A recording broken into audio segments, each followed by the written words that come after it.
प्रदेश के रीवा में खाद संकट अब गहरा गया है। प्रशासनिक दावों की पोल खुली है। किसानों की लंबी लाइनों ने उजागर कर दिया है कि सिस्टम का सच क्या है। खाद संकट में फसलों का मंडरा रहा खतरा, वहीं किसानों की बड़ी बेबसी के कारण पर्याप्त खाद, सरकारी दावे, जमीनी हकीकत अब फैल है। खाद की कमी बनी है। किसानों को सबसे बड़ी चुनौती अब खाद की हो गई है। नमस्कार, आप देख रहे हैं टीवी फर्स्ट में आपके साथ गुरुदत्त तिवारी। रीवा जिले में किसानों के लिए खाद का संकट अब तूल पकड़ता नजर आ रहा है। हर दिन खाद वितरण केंद्रों पर एक एक बोरी खाद के लिए किसान लंबी इतने खराब है कि किसान अपने परिवार सहित घंटों नहीं बल्कि दिनों तक लाइन में लगे रहते हैं। इसके बावजूद उन्हें निराशा ही हाथ लगी रहती है। यह तस्वीर उस देश की है जो खुद को कृषि प्रधान देश कहता है और जहां किसान को अन्नदाता की उपाधि दी गई है। प्रशासनिक दावों और हकीकत ने जमीनी आसमान का फर्क। प्रशासनिक अधिकारियों का दावा है कि जिले में खाद पर्याप्त मात्रा में उपलब्ध है और किसी भी तरह की किल्लत नहीं है, लेकिन जब जमीनी हालात की तस्वीर सामने आती है तो यह दावा खोखला नजर आता है। किसानों की जुबान पर सबसे बड़ा सवाल यही है कि अगर खाद पर्याप्त है तो फिर यह आखिर कहां जा रही है? क्यों किसानों को धक्के खाने पड़ रहे हैं और क्यों उन्हें रोज खाली हाथ लौटना पड़ रहा है? गंभीर सवाल है। किसान बताते हैं कि रात में लाइन में लग जाते हैं। महिलाएं, बुजुर्ग और बच्चे तक कतार में शामिल होते हैं। दोपहर और शाम हो जाती है, लेकिन जब तक उनकी बारी आती है तब तक खाद खत्म हो चुकी होती है। किसान का यह भी आरोप है कि खाद वितरण प्रणाली में गड़बड़ियां हैं।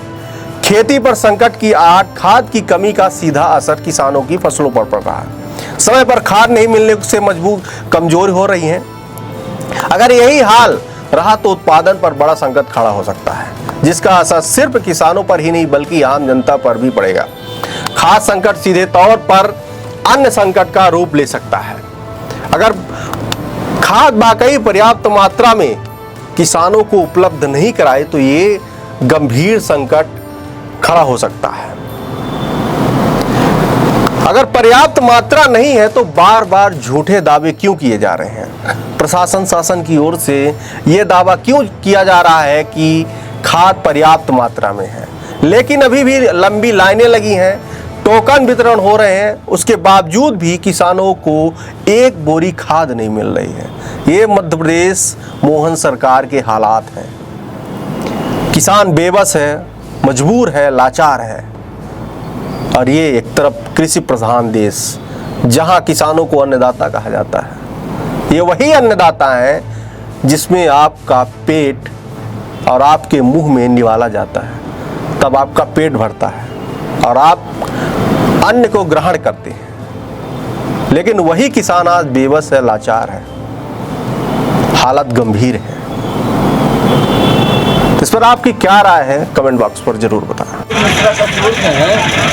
5 दिन से मंडी में लाइन में लगे हैं, क्योंकि हमको एक बार टोकन लेने आना पड़ता है, दूसरे दिन खाद की पर्ची मिलती है और उसके बाद करहिया मंडी से यहाँ चौराटा भेजा जाता है या वहाँ खाद मिलेगी। वो भी एक बोरी 2 बोरी, कोई ये नहीं है कि कितनी हमारी क्या 50 एकड़ की काफी है, क्या 5 एकड़ की, इससे मतलब नहीं है। और भी ऐसे लाइन लगवाते हैं सर, इस तरह हम लोग इलेक्शन में लाइन में लगे हैं। लाइन लगी रहती है। मेरा नाम वीरेंद्र तिवारी है सर, मैं बेड़ा शाहपुर का हूँ। आज 3 दिन से मैं लाइन में लगा था। आज चौथे दिन मुझे कल टोकन मिला, आज खाद मिली है मुझे। एक तो यहाँ मैं लेने आया हूँ। यहाँ से वहाँ की दूरी 28-30 किलोमीटर है। एक गोली खाद मिला है, एक गोली खाद मिला है। आज 4 दिन से तीसरा है। मैं ग्राम धवैया का बलकुंजा रोड में मेरा गांव है। ये मेरा तीसरा दिन है। कल मेरे को टोकन मिला, आज खाद लेने के लिए यहाँ लगा हूँ। ये डबल लाकर जो गोदाम है, यदि आधों को वहाँ दे देते, आधों को यहाँ दे देते। जो इधर वाले थे उनको यहाँ दे देते, जो उधर वाले उनको वहाँ देते। इतनी ज़्यादा भीड़ न होती। अब लगातार हमारे किसान खाद के संकट से जूझ रहे हैं। हम आपके चैनल के माध्यम से माननीय केंद्रीय कृषि मंत्री जी से, माननीय मुख्यमंत्री जी से और अपने रीवा जिले के और संभाग के सभी जनप्रतिनिधियों से यह मांग करते हैं कि खाद का संकट का निदान तत्काल कराया जाए।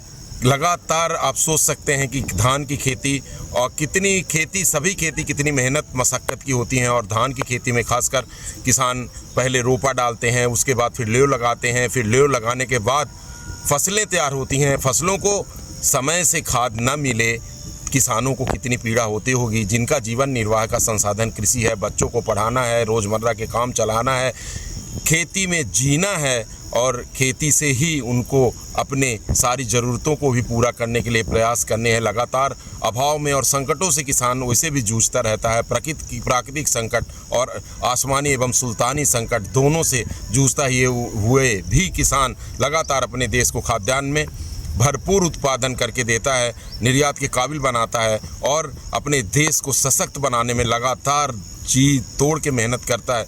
इस समय खाद का इतना बड़ा संकट है, लगातार महीनों से किसान खाद की एक बोरी के लिए लाइनों में लगा हुआ है। रीवा ज़िले में और रीवा संभाग में लगातार किसान, हम तो कह रहे हैं कि पूरे मध्य प्रदेश में लगातार किसान खाद संकट से जूझ रहा है। हमारा रीवा संभाग के सभी ज़िले, रीवा, सीधी, सतना, सिगरौली, मैहर, मऊगंज, लगातार किसान एक एक बोरी खाद के लिए लाइनों में है। हमारे रीवा जिले और मऊगंज के ज़िले को मिला के 148 सेवा सहकारी समितियां हैं। सभी सहकारी समितियों में अगर खाद भेज दी जाती शुरुआती दौर पे तो इतनी भीड़ न होती। आज करहिया मंडी में किसानों की इतनी लाइन लगी रही, लगातार किसान लाइनों में है। तेज़ धूप में किसान लगातार एक एक बोरी खाद के लिए परेशान है। हम आपके चैनल के माध्यम से मांग करते हैं कि किसानों को आगामी खरीफ के लिए भरपूर खाद के साथ आने वाली रबी के लिए अभी से खाद की तैयारी की जाए। खाद की कमी क्यों हुई जांच कराई जाए और दोषियों को दंडित किया जाए। हाँ, समय रहते किसानों को खाद उपलब्ध करा दी जाए। खाद के कारण खेती प्रभावित न हो सुनिश्चित किया जाए। क्या बिना खाद के खेती उन्नति का लाभ का धंधा बनेगी? हमारे कृषि वैज्ञानिक, हमारे कृषि से संबंधित सभी अधिकारी और सभी जनप्रतिनिधि किसानों का इस संकट की घड़ी में साथ दें। भरपूर मात्रा में खाद मंगाई जाए, खाद के और रैक लगाए जाएं। किसानों को एक प्रशासन द्वारा पर्याप्त रूप से व्यवस्था खाद वितरण की बनाई जा रही है, जिसके परिप्रेक्ष्य में 5 हमारे जो डबल लॉक केंद्र है, करहिया, जवा, उमरी, चाकघाट और गुड़, इसमें आज सुबह से खाद वितरण किया जा रहा है। इसी तरीके से हमारे 37 जो ये पैक्स समितियाँ हैं उसमें भी खाद वितरण किया जा रहा है। 2 हमारे इफ़को के जो इफ़को बाज़ार हैं अमगवार समरिया में, उसमें भी खाद वितरण किया जा रहा है। तकरीबन मैं कल का डेटा अगर आपको बताऊं तो कल 370 की खाद वितरित कराई गई पूरे रीवा ज़िले में और करीबन 2500 फार्मर्स को कल खाद वितरित हुई है। व्यवस्था ये बनाई गई है कि एक जो कैपेसिटी के अनुसार जो हमने आज जैसे करैया में किसानों की संख्या ज़्यादा थी, इसलिए काउंटर्स की संख्या भी बढ़ाई गई है। 6 काउंटर्स में वितरित हो रहा है। उमरी में किसानों की संख्या ज़्यादा थी तो काउंटर्स बढ़ाए गए हैं। कूपन बांटने की और खाद वितरण की व्यवस्था इसलिए अलग की गई कि तो दोनों जगह पे एक साथ भीड़ होने के बाद जो कुछ ज़्यादा इशू संभावित होते हैं उसको दूर किया जा सके, इसलिए अलग अलग व्यवस्था की। और इसी परिप्रेक्ष्य में मुझे लगता है कि किसान जो है भाई जो आ रहे हैं उनको कूपन वितरित किए जा रहे हैं। जैसे जैसे अवेलेबिलिटी, खाद की पर्याप्त अवेलेबिलिटी है, जैसे पूरे डिस्ट्रिक्ट में अभी 1245 एमटी का स्टॉक अभी हमारे पास है, जो केवल डबल लॉक के अंदर है। समितियों में भी इसी तरीके से खाद शेष है। और इस वीक में पुनः गुरुवार के अराउंड हमारे ज़िले में और एक रैक प्राप्त होनी है। इस तरीके से खाद की पर्याप्त उपलब्धता है। तो सभी से अनुरोध इतना ही है कि अपने जो समय से आप आए और खाद जो आपका कूपन मिल रहा है आपको उसके अनुसार खाद को खाओ। बैकुंठपुर जैसे मैंने बताया, उमरी में आपने जो बताया कि 2-3 एक जो आज कॉलेज से कूपन वितरित हो रहे थे उसमें कुछ लोगों ने एक साथ गए, इसलिए लोग ज़्यादा आने की वजह से ऐसा हुआ था। पर उसमें भी सुचारू रूप से कूपन आज भी पूरे वितरित हो गए हैं। तकरीबन 1200 लोगों को आज वहाँ कूपन भी वितरित हुए हैं और जो भी सभी किसान हैं वो सेटिस्फाइड होके कर गए हैं। ज़रूर 2-3 महिलाओं को वहाँ धूप की वजह से दिक्कतें हुई है, तो उनको भी प्राथमिक उपचार, जो कि हमारी मेडिकल की टीम भी वही थी, एडिशनल एसपी और एडीएम की खुद ही आज उमरी में उन्होंने खड़े रहकर खाद बंटवाई है। तो इन सबकी उपस्थिति में